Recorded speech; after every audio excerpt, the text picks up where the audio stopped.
Praise the Lord. கிறிஸ்து இயேசுவுக்குள் அன்பான இறை உறவுகளே, இறை வார்த்தையாக லூக்கா எழுதின சுவிசேஷம் 4வது அதிகாரம் 38வது இறை வார்த்தையிலிருந்து. இயேசு பின்பு தொழுகை கூடத்திற்கு சென்றுவிட்டு சீமோனுடைய வீட்டிற்கு சென்றார். அங்கே சீமோனின் மாமியார் காய்ச்சலினால் இருந்தார். இயேசு அவரிடம் சென்று காய்ச்சலை கடிந்து கொண்டார். காய்ச்சல் அவரை விட்டு அகன்றது. என் அன்பு தேவ பிள்ளைகள், இதை கேள்விப்பட்ட அநேகர் இயேசுவிடம் சென்று இதோ குணமாக்க வேண்டும் என்று வேண்டிக் கொண்டார்கள்.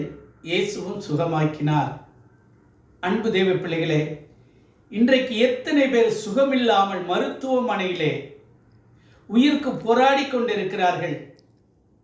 காய்ச்சலினால், இருதய நோயினால், இதோ கேன்சர் நோயினால், மூட்டு வலி, முழங்கால் வலி, இடுப்பு வலி, தலைவலி, ஐயோ தாங்க முடியவில்லையே, கண்ணீரோடு கவலையோடு இருக்கக்கூடிய என் அன்பு உள்ளங்களே, இயேசுவை நோக்கி பாருங்கள்.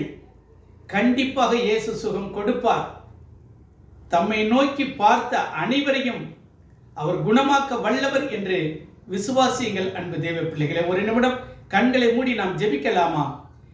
மகா இரக்கமும் கிருபையும் அன்பும் நிறைந்த எங்கள் நல்ல ஆண்டவரே, இந்த நாளிலே நோய்வாய்ப்பட்டு இருக்கக்கூடிய பிள்ளைகள் அப்பா, கேன்சர் நோயினால் அப்பா, இதோ காய்ச்சலினால், மூளை கட்டிகளினால், மூட்டு வலி, முதுகு வலி, நடக்க முடியாது இருக்கக்கூடிய வயோதிகர்கள் அப்பா, ஒப்பு கொடுக்கிறப்பா, ஒப்பு கொடுக்கிற ஆண்டவரே, எந்த நோயாக இருந்தாலும் உம்முடைய காயம்பட்ட கரத்தினாலே சுகமானீர்கள் என்று சொன்னீங்களப்பா. உம்முடைய காயம்பட்ட கரம் பிள்ளைகளை தொடட்டும் ஐயா.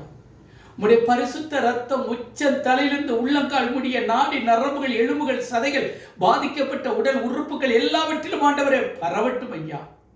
நோய் நீங்கி நீ படுக்கையிலிருந்து எழும்பும்படி செய்வேன். ஆயினும் அந்நகரின் காயங்களை ஆற்றி குணப்படுத்துவேன். அம்மக்களுக்கு நிலையான நிறைவாழ்வை வழங்குவேன் என்று சொன்னீரேப்பா.